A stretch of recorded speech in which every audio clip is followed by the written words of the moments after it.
بسم اللہ الرحمن الرحیم الحمد للہ رب العالمین والعاقبۃ للمتقین والصلاة والسلام علی سید المرسلین وعلى آلہ وصحبہ اجمعین اما بعد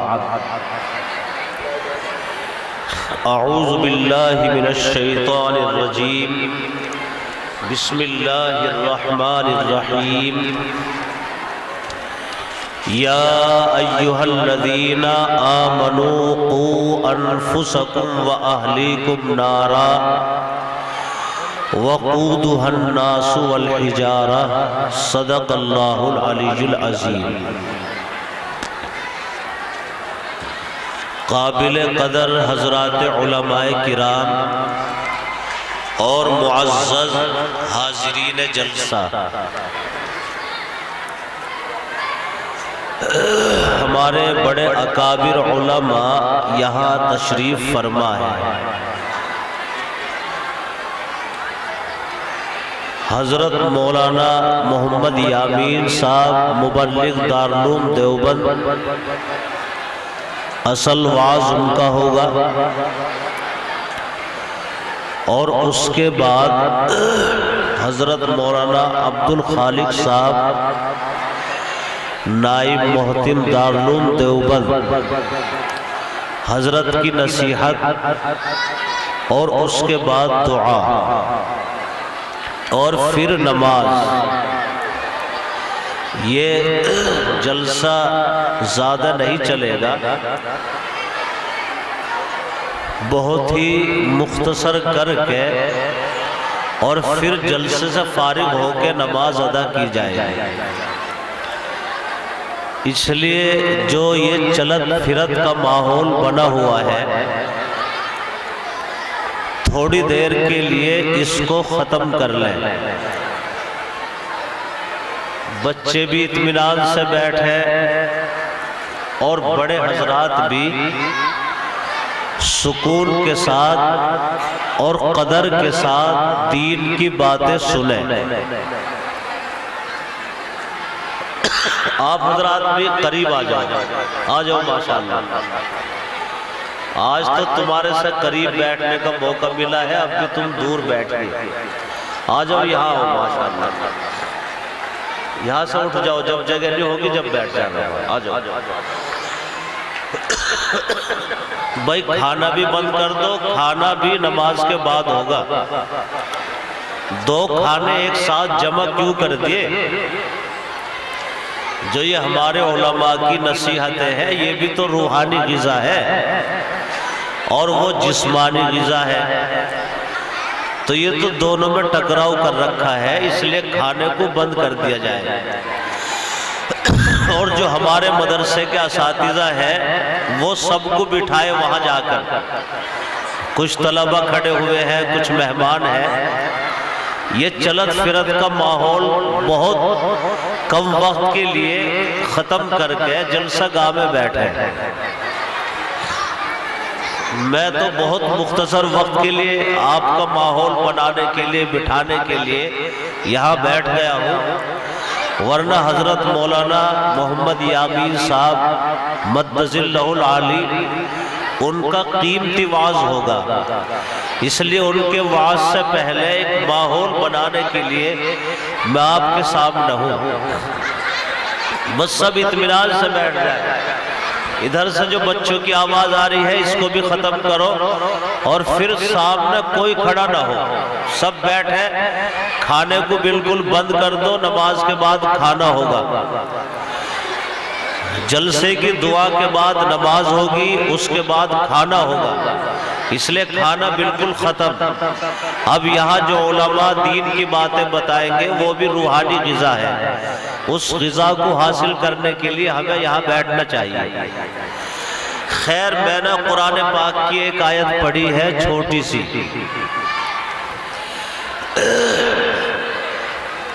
اللہ تعالیٰ اس آیت میں ہمیں اپنی نسلوں کے، خاندان کے، کنبے کے ایمان اور اسلام کی حفاظت کا حکم دے رہے ہیں۔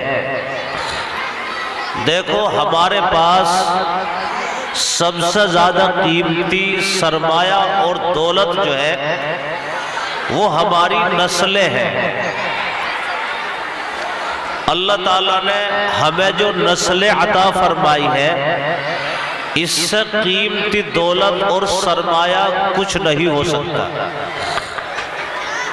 اور اللہ تعالیٰ نے میرے پر اور آپ پر یہ رحم فرمایا ہے کہ ہمیں ایمان کی دولت عطا فرمائی، مسلمان بنایا۔ ہم نے کوئی ہماری طلب نہیں تھی، ہم نے کوئی دعا نہیں مانگی تھی، اور اللہ پہ ہمارا کوئی احسان نہیں تھا۔ بغیر احسان، بغیر مطالبے، بغیر کوشش کے بتاؤ اللہ نے مسلمان کے گھر میں اسلام عطا فرمایا اور ایمان کی دولت عطا فرما دی۔ اس سے قیمتی کوئی چیز ہو سکتی ہے؟ دیکھو اللہ نے اتنا بڑا رحم کیا، اگر خدا نہ خواستہ ہم کسی بھنگی کے گھر پیدا ہو جاتے اور اللہ تعالیٰ کلمہ نہ پڑھاتا تو پھر ہمارا حشر کیا ہوتا؟ سوچو، ہمیشہ جہنم میں ڈال دیا جاتا اور جہنم کی آگ میں جلتے رہتے، کوئی پرسان حال نہ ہوتا۔ یہ اللہ تعالیٰ نے کتنا بڑا رحم اور ترس کھایا ہے، اتنا بڑا رحم اور ترس کھایا کہ ہمیشہ جہنم کی عذاب سے اللہ نے حفاظت فرمایا۔ اور ہمیں مایوس ہونے کی ضرورت نہیں ہے۔ مایوس ہونا، احساس کمتری کا شکار ہونے کی قطعاً ضرورت نہیں ہے۔ یہ ایمان والی دولت اتنی بڑی دولت ہے کہ اللہ تعالیٰ نے یہ دولت اس ملک کے وزیر اعظم کو بھی نہیں دی ہے۔ دی ہے؟ نہیں دی۔ اس کے پاس سب کچھ ہے، ہوائی جہاز ہے، بنگلہ ہے، فوج ہے، اس کے اشارے پر لاکھوں آدمی اس کا حکم ماننے کے لیے تیار ہے، سب کچھ ہے۔ لیکن یہ بتاؤ جو اس ملک کا وزیر اعظم ہے اس کے پاس ایمان ہے؟ اب جب ایمان نہیں تو اس کے پاس کچھ بھی نہیں ہے۔ تو اللہ تعالیٰ نے ہمیں اتنی بڑی دولت عطا فرمائی، اتنی بڑی دولت عطا فرمائی کہ ملک کے وزیر اعظم کے پاس بھی یہ دولت نہیں ہے۔ بتاؤ ہمیں اللہ کا شکریہ ادا کرنا چاہیے یا نہیں کرنا چاہیے؟ ہمیں تو تنہائی میں بیٹھ کر رونا چاہیے اللہ کی یاد میں کہ اللہ تو نے کتنا بڑا رحم اور ترس کھایا کہ ایمان کی دولت عطا فرما کے ہمیشہ جہنم کی عذاب سے بچا دیا۔ تو ہم تنہائی میں کبھی بیٹھ کر رویا کریں کہ یا اللہ، اللہ کی یاد میں رویا کریں کہ میرے معبود یہ دولت جیسے مجھے عطا فرمائی ہے میری نسلوں میں بھی یہ دولت باقی رکھنا۔ کریں گے بھائی اس کا؟ رویا کریں گے انشاءاللہ تنہائی میں۔ دیکھو میں نے یہ کہا کہ سب سے زیادہ قیمتی سرمایہ اللہ نے جو ہمیں دیا وہ ہماری نسلیں ہیں۔ اگر ہماری نسلیں شرابی بن جائے، ڈکیت بن جائے اور جواری سٹاری بن جائے، ہمارے پاس سب کچھ ہو لیکن ہماری نسلیں برباد ہو گئی۔ ہم اپنی نسلوں کے ہمیں فکر کرنی چاہیے۔ ہم فکر کرتے ہیں اپنی نسلوں کا، ہمیں فکر ہے رات دن، مکان کی فکر ہے، شادی کی فکر ہے، کاروبار کی فکر ہے، ان کی دکان کی فکر ہے، کپڑوں کی فکر ہے، سردی سے بچنے کے لیے کہیں لحاف، کہیں کمبل، کہیں سواٹر، کہیں جرسی، کہیں جرکین انتظام کرتے ہیں۔ اسی طرح گرمی آ جائے تو گرمی سے بچانے کے لیے کہیں پنکھا ہے، کہیں کولر ہے، کہیں اے سی ہے، نہ جانے کیا کیا کوششیں اور فکر کرتے ہیں، ہمیں کرنی بھی چاہیے۔ لیکن اس کے ساتھ ساتھ اپنی نسلوں کی فکر، ہمیں اپنی نسلوں کو اسلام پر باقی رکھنے کی بھی ہمیں کوشش کرنی چاہیے۔ بتاؤ کرنی چاہیے یا نہیں کرنی چاہیے؟ ہمارے پاس بنگلہ نہ ہو، دکان نہ ہو، فیکٹری نہ ہو، کچھ بھی نہ ہو، لیکن مجھے اور آپ کو اپنی نسل کی فکر کر کے کہ ان کا ایمان اور ان کا اسلام رہنا چاہیے، یہ سب سے زیادہ فکر ہے۔ دنیا کی زندگی تو بہت چند روزہ ہے، کتنی زندگی ہمارے پاس؟ بہت کم۔ دیکھو حضور پاک صلی اللہ علیہ وسلم نے بیان فرمایا کہ میری امت کی عمر جو ہے وہ 60 سے 70 سال تک ہے۔ اتنی تو عمر ہے، 60 سے 70 سال تک، کیونکہ جس نبی کی ہم امت میں ہے، ہمارے نبی کی عمر کتنی ہوئی؟ کل 63 سال۔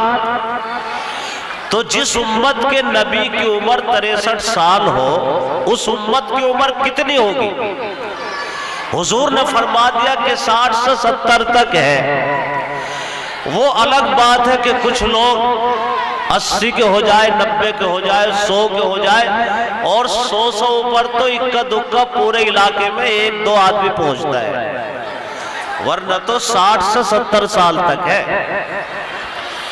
اس 60-70 سال کے زمانے میں ہمیں بوڑھا بھی ہونا ہے۔ ہاں پہلی امتیں تو تھی، اللہ نے انہیں بڑی بڑی عمریں دی۔ ایسی امت بھی گزری ہے قوم و عاد کی کہ 300 سال میں ان کے بچے بالغ ہوتے تھے، 300 سال میں بچے بالغ ہوتے تھے، بوڑھا کوئی نہیں ہوتا تھا، بال سفید نہیں ہوتے تھے، کمر کسی کی نہیں جھکتی تھی۔ ان کی طاقت، وہاں مشینیں بھی نہیں تھی پتھروں کو تراشنے کے لیے، کاٹنے کے لیے۔ اب تو پتھروں کو توڑنے کے لیے، کاٹنے کے لیے مشینیں ہیں۔ اور وہ پہاڑوں میں جو گھر بناتے تھے تو یہ جو ہاتھ ان کے پنجے ہیں اس سے ہی تراشتے تھے، پہاڑوں کو اسی سے توڑ دیتے تھے۔ کتنی طاقتور قوم ہوگی وہ۔ قرآن خود بیان کر رہا ہے وَعِبَادُ الَّتِي لَمْ يُخْلَقْ مِثْلُهَا فِي الْبِلَادِ، کہ ان کے جو یہ پنڈلی تھی نا، جیسے ستون بڑی بڑی عمارتیں روکتے ہیں ہم، ایسے ان کی یہ پنڈلیاں تھی۔ اللہ فرماتا ہے کہ ہم نے تو دنیا میں ان جیسا پیدا ہی نہیں کیا کسی کو۔ کیسے وہ لوگ تھے؟ بنی اسرائیل کی ایک عورت کا قصہ حضور نے بیان فرمایا کہ ایک عورت کے بچے جلدی مر جایا کرتے تھے۔ کتنے جلدی؟ کوئی 150 سال کا ہوگا، کوئی 200 سال کا ہوگا۔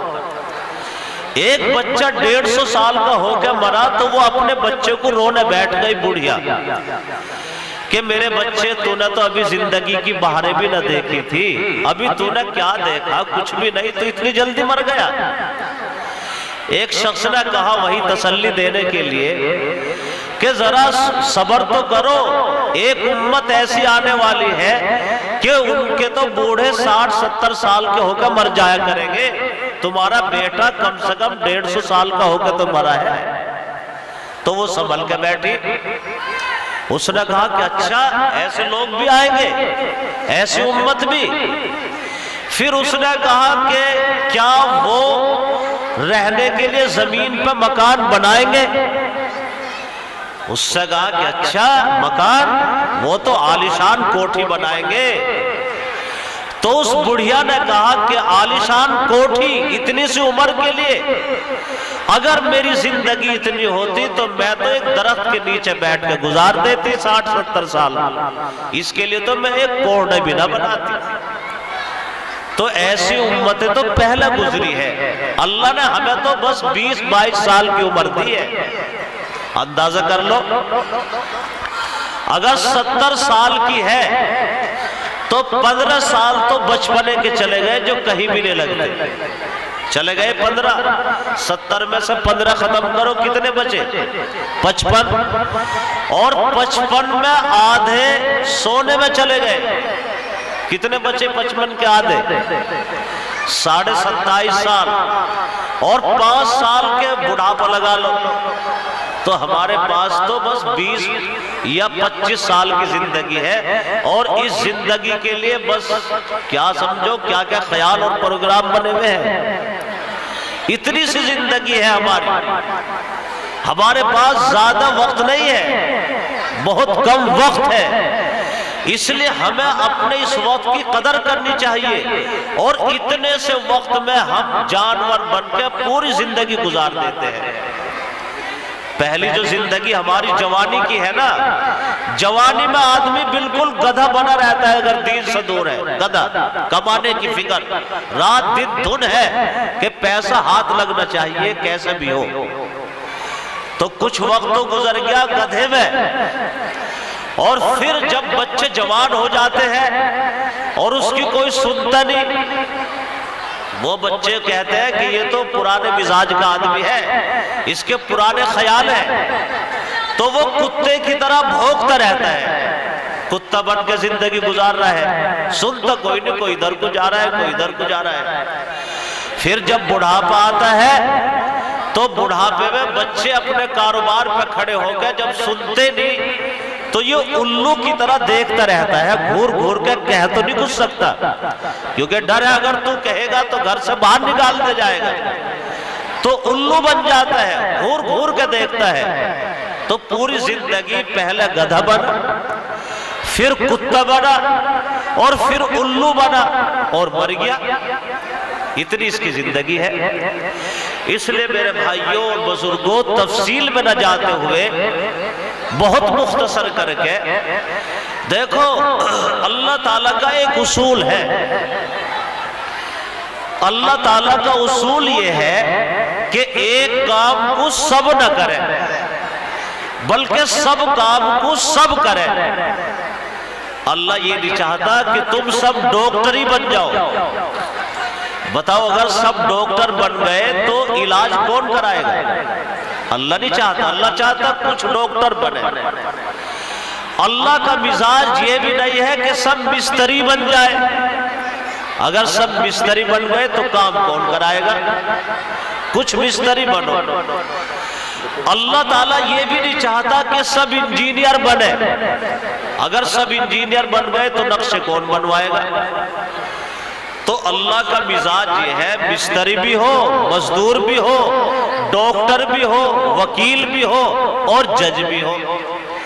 اور وکیل سے تو اللہ تعالیٰ بچاوے، اس کی روزی کا کوئی گارنٹی نہیں ہے، تو جھوٹ سچ کی ہے۔ وکیل تو بنیو نا، ڈاکٹر بنو، جج بنو، ایس ایس پی بنو، ڈی ایم بنو، پائلٹ بنو، بہترین مستری بنو، سب بنو۔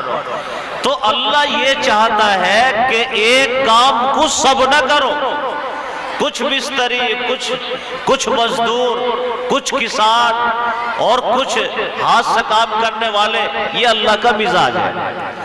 لیکن یہ بتاؤ قرآن پڑھنا سب کے لیے ضروری ہے یا نہیں ہے؟ مستری کے لیے بھی قرآن پڑھنا ضروری، پائلٹ کے لیے بھی ضروری، اور جج کے لیے بھی ضروری، اور ایس ایس پی کے لیے بھی ضروری، ڈی ایم کے لیے بھی ضروری۔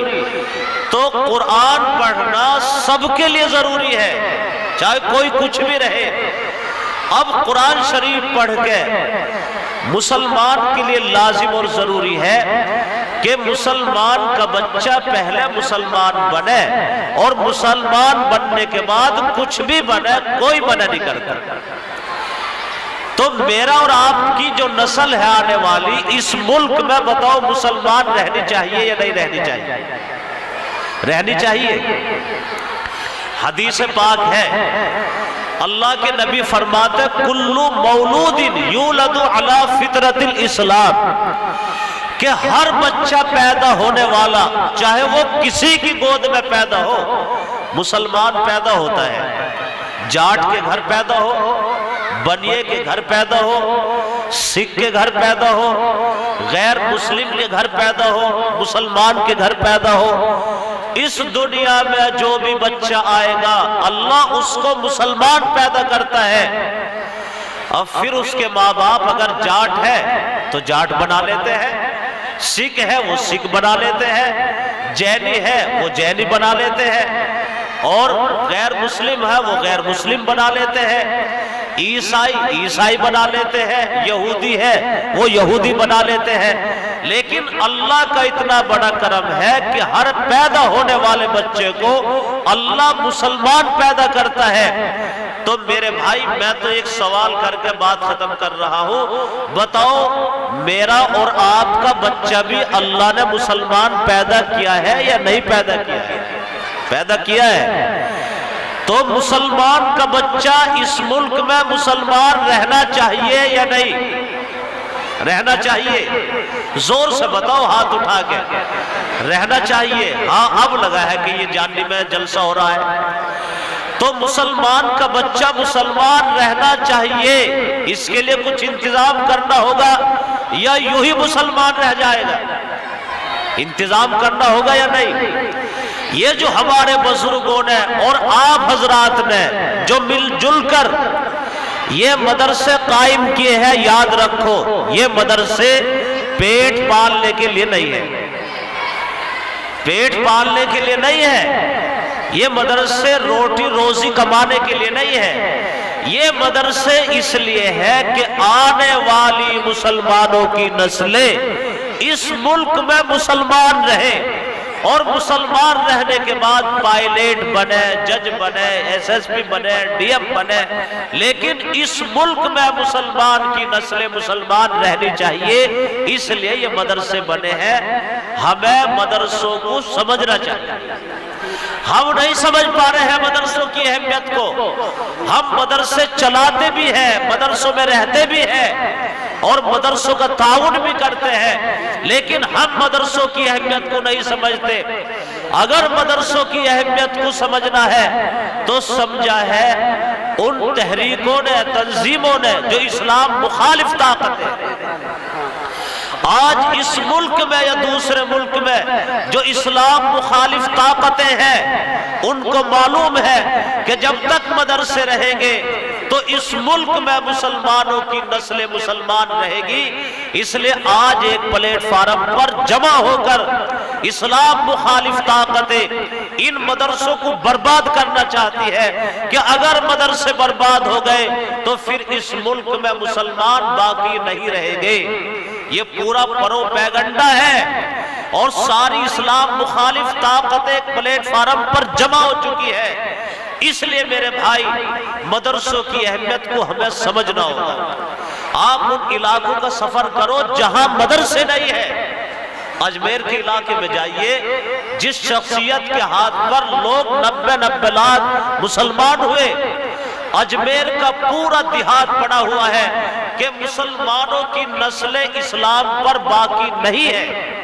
اللہ کا کرم ہے ہمارے ان علاقوں میں یہ ادارے ہیں، اور یہ ادارے ورنہ تو اس علاقے کی تاریخ اٹھا کے دیکھو، ہمارے اس علاقے کی تاریخ، کوئی جنازے کی نماز پڑھانے والا نہیں ملتا تھا، لوگ اپنی میت کو باہر نکال کر رکھ دیتے، 8 دن تک انتظار کرتے کہ کوئی جنازے کی نماز پڑھانے والا مل جائے، لیکن نہیں ملتا تھا، لوگ اپنی میت کو یوں ہی دفن کرتے تھے۔ اس لیے ہمیں ان مدرسوں کی قدر کرنی چاہیے، کریں گے بھائی قدر؟ آج ساری دنیا کا باطل ایک پلیٹ فارم پر جمع ہے اور ان مدرسوں کو برباد کرنا چاہتا ہے کہ اگر مدرسے برباد ہو گئے تو آنے والی مسلمانوں کی نسلیں برباد ہو جائیں۔ اچھا ایک بات بتاؤ، ہم سب سوچیں، میں تقریر نہیں کر رہا ہوں، ہم مذاکرہ کر رہے ہیں، آپ اپنی جانی بستی کا ایک سروے کیجئے، اور سروے اس طرح کیجئے کہ جن لوگوں کا وقت جماعت میں لگا ہے 4 مہینے، چلے کا اعتبار نہیں، 4 مہینے، اور جن بچوں کا وقت مدرسے میں لگا ہے ان بچوں کو الگ کر دیجئے اور جماعت میں جانے والوں کو الگ کر دیجئے۔ جن کا وقت نہ جماعت میں لگا نہ مدرسے میں لگا، آپ ان کو جمع کر کے ان سے پوچھئے اتحیات سنائیے، کیا اتحیات تمہیں سنا سکتے ہیں؟ دعائے قنوت سنا سکتے ہیں؟ سورہ فاتحہ سنا سکتے ہیں؟ اگر آج مسلمان باقی ہے اپنے اسلام پر تو ان مدرسوں کی دین ہے۔ اس لیے دشمن بہت قریب ہو کر سمجھ گیا اور وہ اس طرح کی پروپیگنڈا لایا ہے، ان مدرسوں کو برباد کرنے کا مسودہ تیار ہو چکا ہے۔ میرے بھائی، حالات کو سمجھنے کی ضرورت ہے۔ اس لیے میں آپ حضرات سے یہ اپیل کرنا چاہتا ہوں کہ مدارس اسلامیہ تو خطرے میں ہے، اور اگر ایسا وقت آ گیا ان مدرسوں کو ختم کرنے کی سازشیں بالکل وقت پر آ گئی تو میں آپ سے اپیل کروں گا، اگر یہ مدارس اسلامیہ اپنی بقا اور تحفظ کے لیے مسلمانوں سے جان کی قربانی مانگے تو کہو کہ انشاءاللہ جان کی قربانی دینے کے لیے تیار رہیں گے، لیکن مدرسوں کو برباد نہیں ہونے دیں۔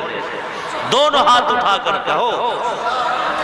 اور اگر اپنے تحفظ اور اپنی بقا کے لیے مسلمانوں سے مال کی قربانی مانگے تو کہو کہ انشاءاللہ مال کی قربانی دینے کے لیے بھی تیار رہیں گے۔ دونوں ہاتھ، یہ دونوں ہاتھ تو یہاں جاننی میں اٹھ رہے ہیں، لیکن زلزلہ امریکہ اور برطانیہ کے دفتروں میں آ رہا ہے۔ میرے بھائی، یہ ہاتھ اٹھا دینا یہ بہت بڑی تائید ہے۔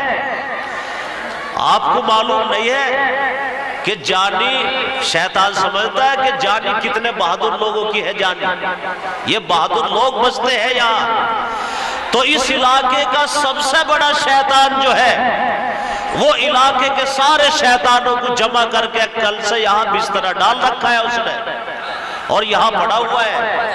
کاہے کے لیے؟ جلسہ سننے کے لیے، تقریر سننے کے لیے نہیں، تقریر سننے کے لیے نہیں، بلکہ وہ جانتا ہے کہ جانی کے لوگ بہادر لوگوں کی بستی ہے، اور جتنا کوئی بہادر ہوتا ہے اس کا شیطان بھی اتنا ہی بہادر ہوتا ہے۔ کمزور آدمی کا شیطان بھی کمزور، عالم کا شیطان عالم ہوتا ہے، اور پہلوان کا شیطان پہلوان ہوتا ہے۔ تو بہادروں کی یہ بستی ہے، اس لیے شیطان کل سے بستر لگا ہوا ہے، اور وہ ہر چوراہے پر، ہر راستے پر تمہیں صرف ایک تقریر کر رہا ہے۔ اس کی تقریر کو اللہ نے قرآن میں بیان فرمایا۔ شیطان کی تقریر یہ ہو رہی ہے پوری جانی میں، الشیطان یعدکم الفقر ویأمرکم بالفحشاء، کہ لوگوں، جانی کے لوگوں سنو، یہ مولوی آ کر تم سے جان کی بھی قربانی مانگیں گے اور مال کی بھی قربانی مانگیں گے، ان کے چکر میں مت آ جانا، تم غریب ہو جاؤ گے۔ یہ شیطان کی تقریر قرآن میں ہے۔ لیکن اللہ کیا فرما رہا ہے کہ شیطان اگر ایسے ہے تو فرشتے میں نے زیادہ بھیج رکھے ہیں پوری جانی میں جلسے کی برکت سے، اور اللہ نے فرشتوں کو یہ کہہ کے بھیجا ہے کہ تم جانی کے غیور مسلمانوں سے کہہ دو، واللہ یعیدکم مغفرتا منہ وفضلا، واللہ یعیدکم مغفرتا منہ وفضلا۔ او جانی کے غیور مسلمانوں، کان کھول کے سن لو، اللہ فرما رہا ہے کہ لا محدود خزانوں کا مالک تو میں ہوں، سارے خزانوں کی چابی تو میرے ہاتھ میں ہے۔ اگر تم ایک دو گے میرے دین کے لیے تو میں 10 دوں گا، 70 دوں گا، 700 دوں گا۔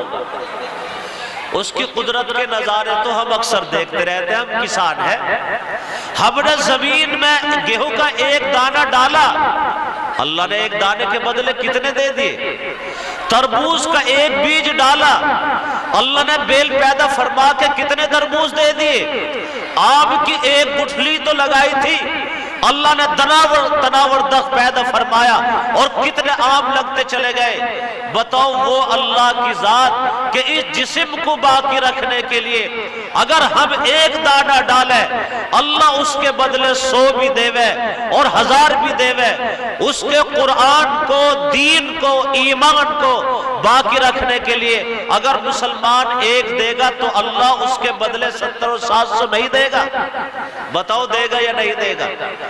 تو شیطان تو یہ کہہ رہا ہے کہ اگر خرچ کرو گے قرآن پہ تو غریب ہو جاؤ گے، اور اللہ یہ کہہ رہا ہے کہ اگر خرچ کرو گے تو میں تمہیں مالدار کر دوں گا۔ بتاؤ کس کی بات مانو گے، شیطان کی یا اللہ کی؟ تو بھائی ابھی تو وہ وقت تو آیا نہیں کہ جان کی قربانی مانگ رہے ہو مدرسے، اگر وہ وقت آ گیا تو تم گھبرائیو نا۔ سب سے پہلے مدرسوں کی تحفظ کے لیے ہم میدان میں کودیں گے، اور ہم جان دینے کو ہم تو خوش قسمتی سمجھیں گے، اب ہمیں آگے مرنا ہی تو ہے، جینا تھوڑے ہے، تو اس لیے میدان میں ہم کود جائیں گے سب سے پہلے اگر ایسا وقت آ گیا۔ لیکن ہاں مدرسے تم سے مال کی قربانی مانگ رہے ہیں، تو بھائی مال کی قربانی دینے کے لیے تیار ہو؟ دونوں ہاتھ اٹھا کے کہو تیار ہو، تو تم جلدی سے 5 منٹ کے لیے نعرہ تکبیر، ابھی رک جاؤ، ابھی نعرہ زور سے نعرہ تکبیر، نعرہ تکبیر۔ مدارس اسلامیہ، مدارس اسلامیہ۔ تو بھائی میں تو آپ کا امتحان لینے بیٹھا ہوں، اس لیے آپ دل کھول کے کھڑے ہو جائیے۔ یہ مدرسہ تمہارا بہت ترقی کر رہا ہے، اور 500 بچے تمہیں نہیں کر رہا پیسے لینے کھڑا کر رہا ہوں میں، اس لیے جو بھی تم سے بن پڑے جلدی سے شیطان کی کمر توڑنے کے لیے، اور جو اتنا بڑا کام ہو رہا ہے، 500 بچے مدرسے میں آ رہے ہیں، ایمان بھی سیکھ رہے ہیں، دنیا کی تعلیم بھی حاصل کر رہے ہیں۔ اللہ نے جو آپ کو توفیق دی ہے، آپ کھڑے ہو کر جلدی جلدی سے میرے ہاتھ میں پیش کر دیں، اللہ تمہارے گھروں میں برکتیں نازل فرمائے گا۔ لو یہ ہے ماشاءاللہ، دیکھو پکے سچے مومن ہیں، اور انہوں نے میری تقریر سمجھ لی ہے۔ شاید تمہاری سمجھ میں، کیا نام تمہارا جی؟ محمد عرفان، یہی کہ ہو؟ یہ تو ہر نے کہے، یہ تو پہلے سے سمجھے ہوئے ہیں، ڈھڈرا سے، ڈھڈرا بھی ہم کئی مرتبہ گئے ہیں۔ اچھا ماشاءاللہ ان کے بچے بھی پڑھتے ہیں، یہ 500 روپے دے رہے ہیں، اللہ تعالیٰ قبول فرمائے۔ تمہارا کیا نام؟ سرفراز، کہاں کے ہو؟ تم بھی ڈھڈرے کے ہو؟ اچھا ڈھڈرا تو ماشاءاللہ یہ بھی ڈھڈرے کے ہیں مہمان، 500 روپے دے رہے ہیں۔ تمہارا کیا نام؟ جان محمد، تم کہاں کے ہو؟ اچھا تم بھی ڈھڈرے سے۔ یہ جلسہ ڈھڈرے میں ہو رہا جاننے میں ہو رہا ہے؟ کبھی ہمیں اس خیال میں ہو یہ بھی ڈھڈرے سے ماشاءاللہ